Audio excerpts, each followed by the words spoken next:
बिस्मिल्लाहिर्रहमानिर्रहीम। अस्सलामु अलैकुम ख़वातीन व हज़रात, मैं हूँ आबिद कमालवी और आप देख रहे हैं आपका टीवी। आज हम कुछ जो ज़रबुल इम्साल हैं उस हवाले से बात करेंगे। यानी जो आम ज़िंदगी में ऐसे जुमले बोले जाते हैं जैसे ना काम का ना काज का दुश्मन अनाज का, यानी जो बंदा जिसका कोई फ़ायदा ही नहीं होता तो वो मतलब है कि खाता पीता तो रहता है, ये अनाज का दुश्मन होता है लेकिन काम कोई नहीं करता, वेला बंदा।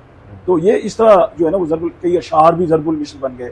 मतलब अब देखें ना, हज़ारों साल नरगिस अपनी बेनूरी पे रोती है, बड़ी मुश्किल से होता है चमन में दीदावर पैदा। इस तरह और अशार, तुम मेरे पास होते हो गोया जब कोई दूसरा नहीं होता। तो ये अशार, इन ऐसे अशार को भी ज़रबुल मिसल अशार कहते हैं।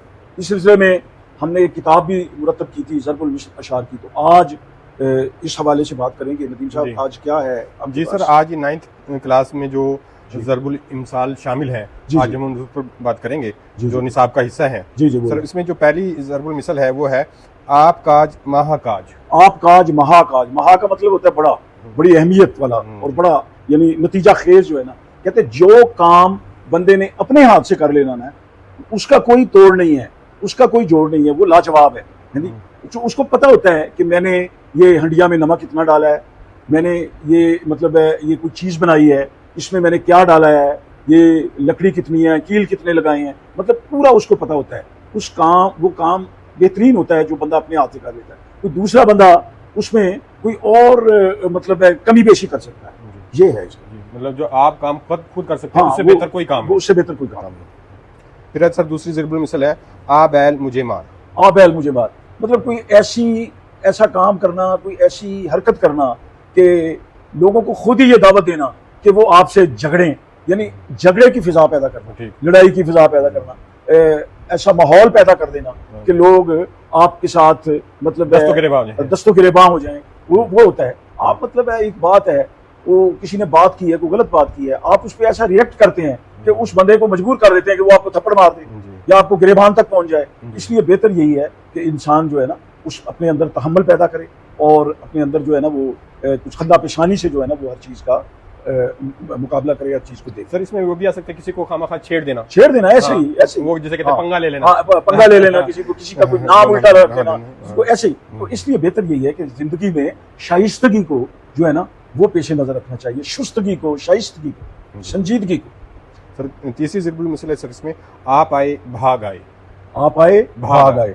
अच्छा, बाज़ औक़ात ये होता है कि कई दोस्त ऐसे होते हैं, लोग कहते हैं कि यार जिस वक्त वो आते हैं तो घर में एक रौनक सी आ जाती है, यानी एक खुशकिस्मती की अलामत हो जाती है। कुछ लोग होते हैं भाग का मतलब, हाँ, भाग का मतलब होता है किस्मत अच्छी हो जाना, भाग लगे रहे। यानी ये है कि कभी गुर्बत आए ही ना, मतलब है कि हालात अच्छे रहें, हालात बेहतर रहें। तो जो प्यारे लोग होते हैं ना, जिनसे आपको मोहब्बत होती है, उनके बारे में ये कहा जाता है कि जनाब तुसी ते आंदे होते कमाल हो जाता है, रौनका लग जाती है, पंजाबी में कहते हैं। तो ये है इसका मतलब। जी, अख्थू खट्टे हैं। हाँ, अख्थू खट्टे हैं। हाँ जी। अच्छा, अब ये है कि कोई चीज़ किसी के बारे में जब अच्छी ना लगे, उसका जायका अच्छा ना हो, या कोई किसी का काम अच्छा ना लगे तो कहते दफा करो पर यार।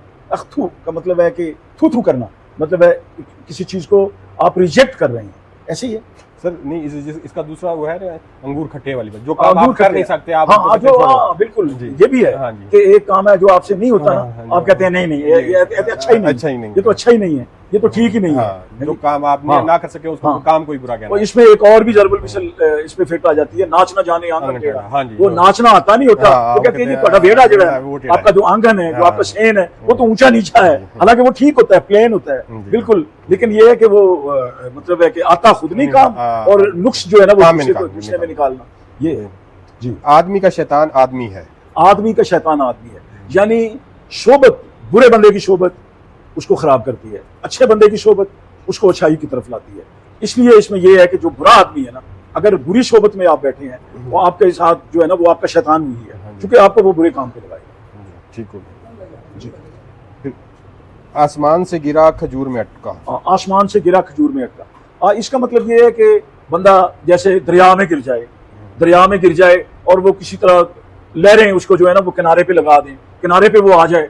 अभी किनारे पे आगे आए तो आगे सांप बैठा हो, या कोई शेर हो, या ऐसा कोई दरिंदा हो उसको खतरा हो। मतलब ये है कि एक मुसीबत से वो निकला है, दूसरी मुसीबत जो है ना वो उसके सामने खड़ी है। तो खजूर में चूंकि कांटे होते हैं, खजूर भी जो है ना उसके बड़े बड़े जो है ना वो ये होता है, वो इतना बड़ा दरख्त है, वो मतलब ऊपर से तो आ गया लेकिन खजूर के दरख्त में आ गया अटक गया। वो इतनी उसकी लंबाई होती है, इतना तवील होता है कि वहां से उतरना भी मुश्किल है। अगर वहां से गिर जाएगा तो फिर उसकी हड्डियां टूट जाएंगी।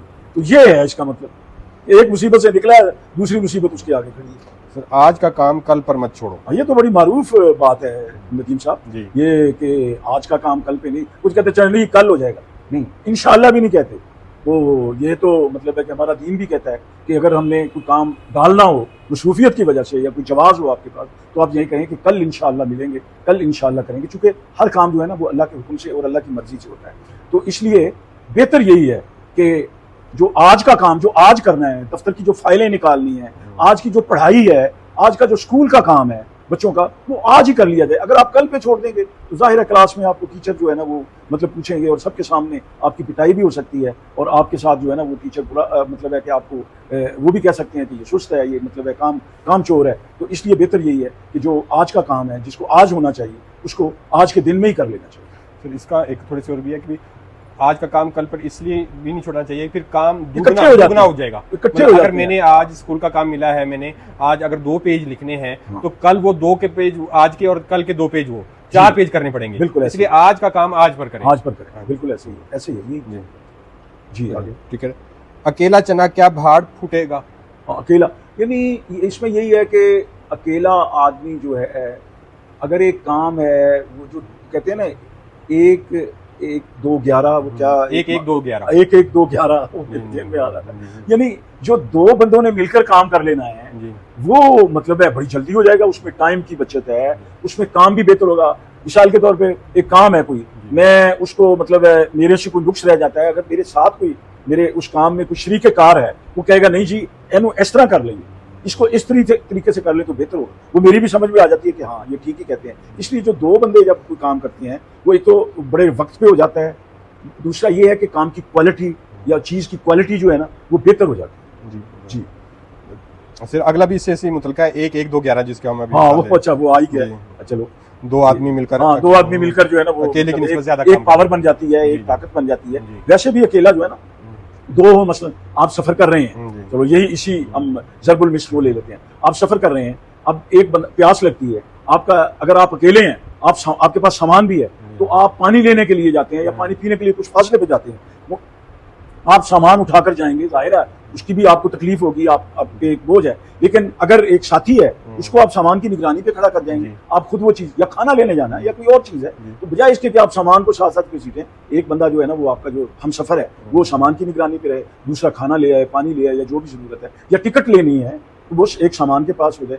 अब देखो ना अकेला मुसाफिर ही आप देख लें, उसके पास ब्रीफ केस भी है, गले में भी बैग डाला हुआ है, हाथ में भी लटकाया हुआ है, वो उसको उठा के वो लाइन में भी लगा हुआ है, सामान की भी तरफ भी देखना है, तो वो बड़ा एक यानी एंगेज हो जाता है बंदा ज़हनी तौर पे भी और फिजिकली भी है ना। इसीलिए कहा गया कि सफर में जो है ना वो एक मतलब है कि साथी जो है ना वो होना चाहिए। हम सब कोई भी काम हो उसमें 2 बंदे बेहतर काम कर सकते हैं, बरकत होती है, जल्दी काम, और तीसरा उसमें अल्लाह होता है।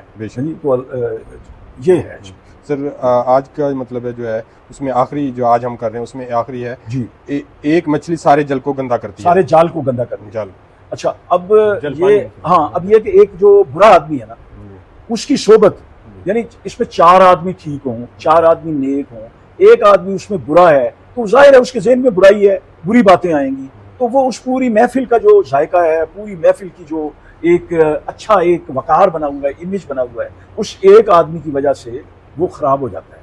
ये मिसाल इसलिए दी है कि एक मछली अगर चाहे तो मतलब है कि जाल में बाकी मछलियां हैं, वो इस तरह से मतलब ऐसा काम करे कि वो दरिया की मिट्टी भी जो है ना वो उसमें शामिल हो जाए, वो पानी भी गंदा हो जाए और बाकी मछलियां भी गंदी जो है वो कीचड़ में लिथड़ जाएं और वो सारा वो हो जाए। ये मिसाल इसी तरह बुरे आदमी की सोबत, बुरे आदमी की इसी तरह है जिस तरह आप जो है ना वो किसी लोहार की दुकान पे बैठे हो ना, ये मियां मोहम्मद का एक शेर भी है, उसका मफहूम भी कुछ ऐसे है कि जब आप वहां बैठे हो और वो लोहा जो है ना वो उसको मतलब तेज कर रहा हो तो उसमें से चिंगारियां निकलती हैं, तो वो जब आप करीब होते हैं तो वो चिंगारियां आपके ऊपर जो है ना वो मतलब है कि पड़ेंगी, आपको आपके कपड़ों को जो है ना वो नुकसान भी पहुंचा सकती है। तो बुरे बंदे की सोबत जो होती है ना वो बिल्कुल इसी तरह होती है कि वो आप पर उसके असरात जरूर होते हैं।